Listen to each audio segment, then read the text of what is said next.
Alrighty, so I'm going to be swapping the engine on this. So yesterday I took some things apart, just easy stuff, but yeah. So we're going from this 1969 327 to a more modern 1997 350, Vortec 350. So with a roller cam and Vortec heads, and I've got a intake manifold for a carburetor, and then I'm gonna have to run a spacer for to adapt to the quadrajet, because I'll probably just run everything the way it was because this works. I'll just have to adapt this bracket to fit onto the intake that I've got. Yeah, so everything's just going to come out, and basically just the engine's going to be swapped. Everything else is going to be pretty much exactly the same. So might clean up some wires behind there, put them in some loom. But yeah, so I've already got the fan shroud off, the hose, the battery disconnect, the carburetor, and the plug wires and distributor cap.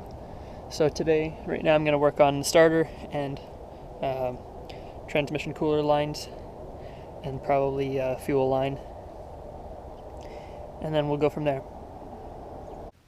Here's the engine I'm going to be putting in. I got head gaskets and intake gaskets for it. Everything else is good. It's had a new oil pan gasket. You can see it down there. And a couple others. New crank bearings and rod bearings and cam bearings, I believe.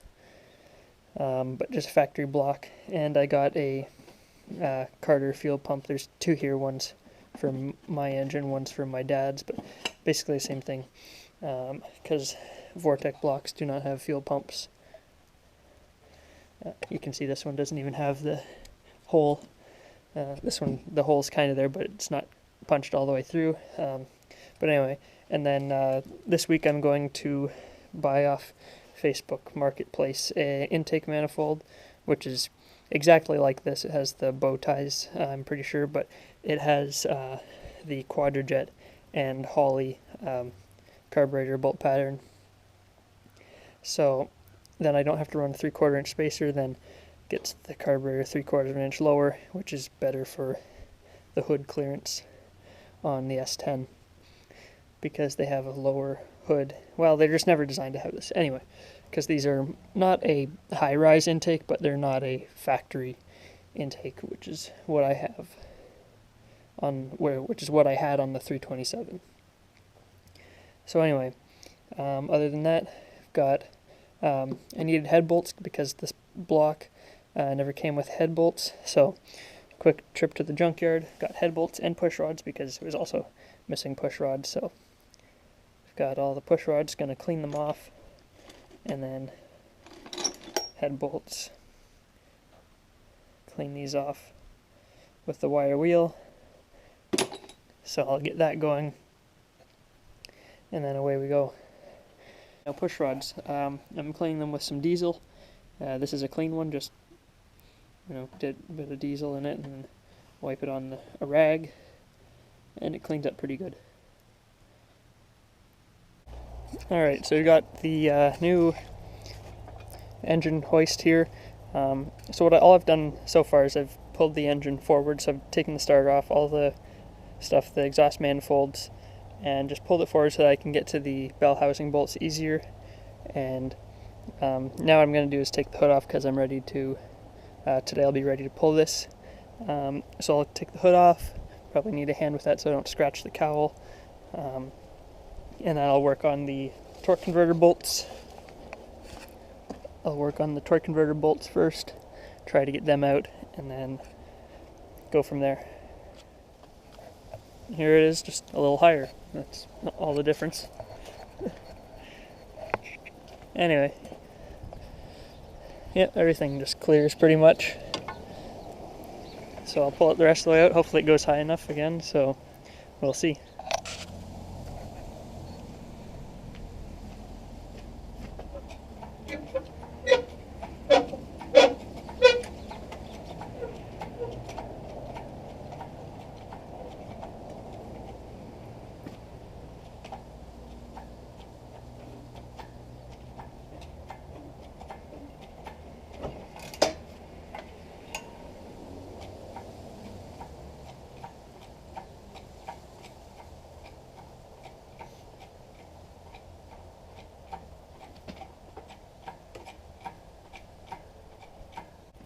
Well, the transmission's somewhat staying put, so I think it's safe to move backwards.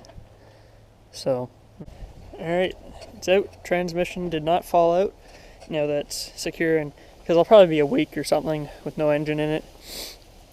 Because still got to get head gaskets and head bolts and push rods for the other engine, and then assemble head bolts, push rods, the top end. Anyway, so there it is. Probably get a piece of wood or something and put it in there just to hold it up so I don't have to have a jack under it. So yeah, don't know what that's doing.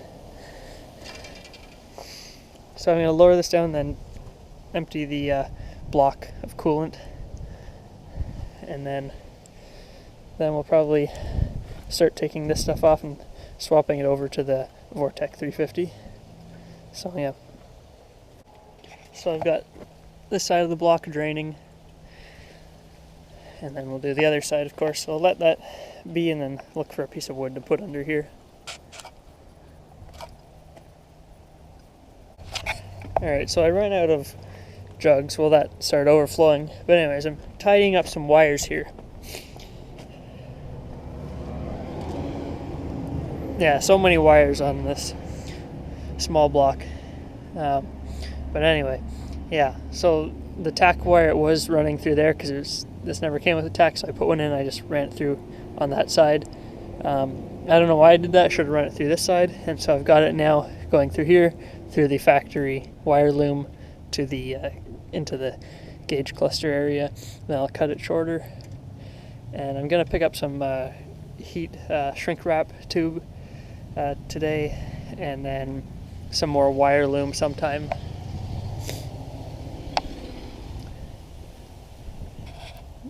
So right now I'm just going to put some more zip ties on this existing loom to keep all the wires in there because there's quite a few now. But anyway, then pick up some more of this because this, that kind of looks, kind of looks shitty on when you have nice painted valve covers. So I'm going to clean that up, and then I'll probably want to clean this whole firewall and get it not looking disgusting. And then this will all be in loom wrap, so you won't even see any wires. You'll see these ones because that's factory to see these ones, but we'll just leave that factory and then have everything in wire loom so you don't see any wires. Alright, it's that time. Just got the flex plate on.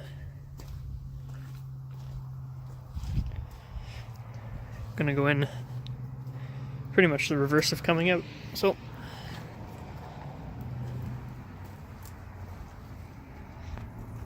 it's going in. Just gotta move the transmission, get that board out of there, and then in it goes.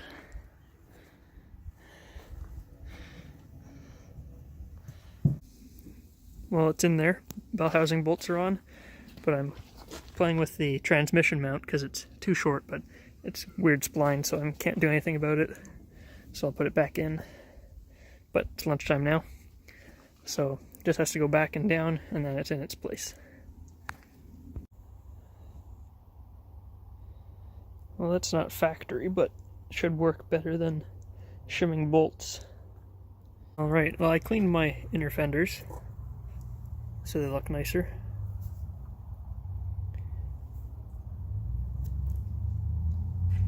I've got the wires routed down here for the battery, and I also moved my fog light wires into a loom. I cleaned the firewall there. That was all black. Didn't even know there's blue paint under there. Same with up there.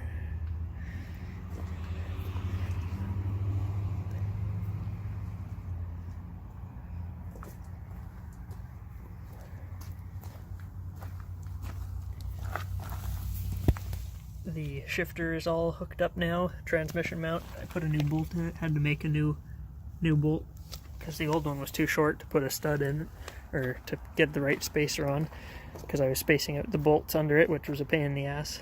So that's all good. Next I'm going to get a new thermostat. This is a 195. Got to put a 180 in it probably. Distributor's in, wires are on. Then I've got to fill it with oil. I got the starter on, so the starter's on, wires hooked up. Then prime the oil filter and oil system, or put the oil filter on, fill it with oil.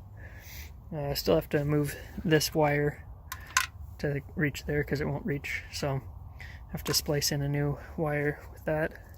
And then I think I need a new sensor because this one might not work. And then I'm thinking about running electric fans. So that's all to consider in the time coming. I'm not sure if I showed my new oil cooler. This is from a 7.3 Power Stroke. Just goes down there to the lines. I'll mount that better soon. But yeah.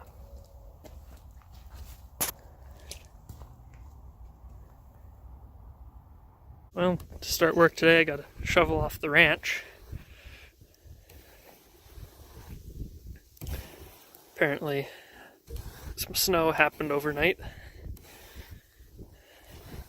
But yesterday I got the hood cable in, so the hood can shut and be opened like normal. I don't think I showed you the cab that I got. Hold on. So I got this cab for parts from the guy that I got my cab, my truck, or my entire truck. And I got a hood. There's some other parts that I can go and get, but this is the same year truck as mine. It's in okay shape. It's in okay shape. But I had a good hood cable. By good, I mean functional. It wasn't great, but it's kind of cracked. But anyway, plans for this, I don't know yet. Hood's decent. This fender's decent. The tailgate is meh. There's some more parts that I'm going to go get. But I was thinking if I find a four-door Blazer, maybe lop this off here and tack it onto the back of a Blazer and make a crew cab. So that might be interesting. Probably way over ambitious.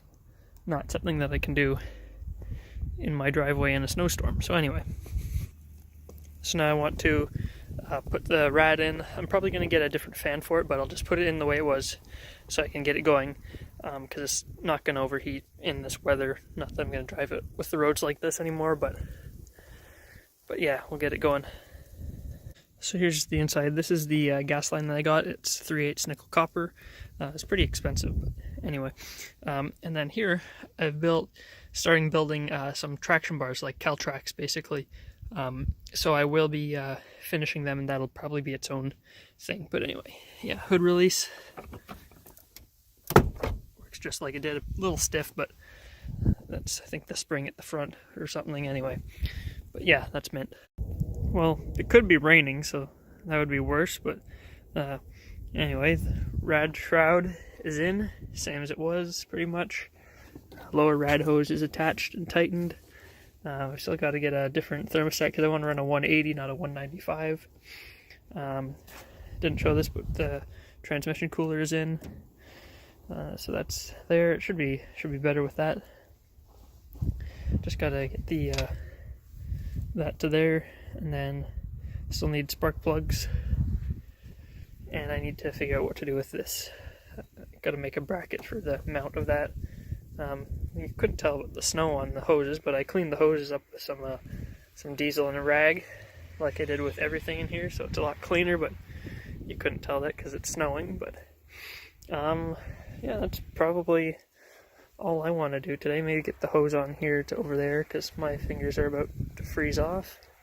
So that's when you call it quits. So well, we'll do more when we do more, so I'll update you then. Oh, but I've got the cable going the correct routing. It used to go through in there, and then it was all messed up, so this is the correct way it goes. So anyway. Alright, so I got the carburetor on. I found a gasket that isn't this thick one. So that should work because you'll have a vacuum leak if you use the thick one, I think. That's what happened when my dad switched to a Vortec intake from a stock style one. But anyway, now we need to see if the hood closes. This intake is 1.5 inches taller than the old one. So What I'm worried about is the webbing coming down and touching it. So let's see. Right now we gotta try this with the flash on. There's no light in here when it's off. So if we see it move, that means it's hit it, because it's loose still on there.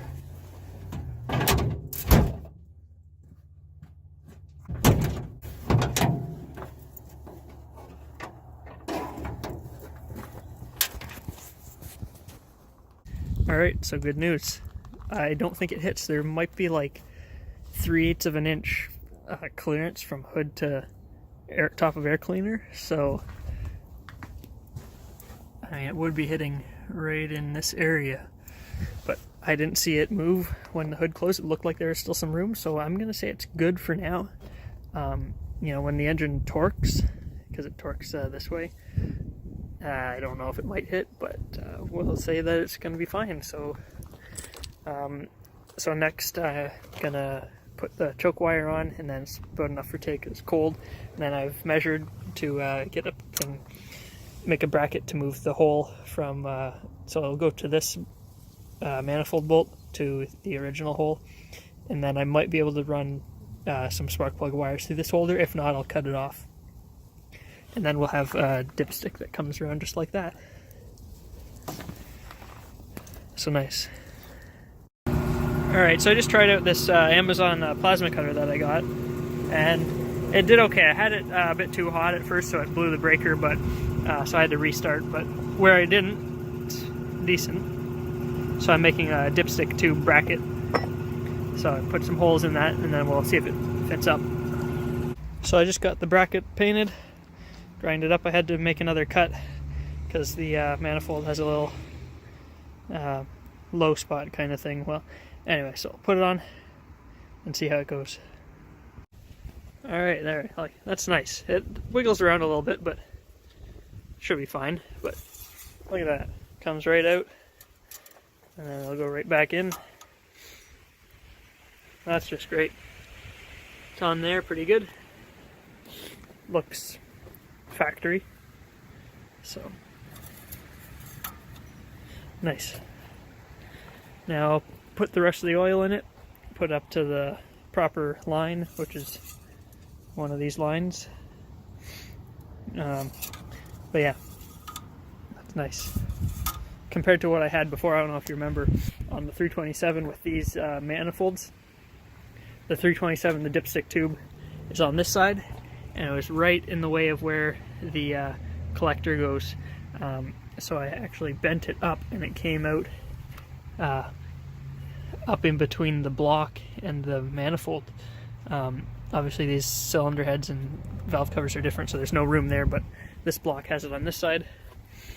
So I just bent this bracket a little bit that's on the original dipstick, bent it a little bit, made that bracket, so that's nice.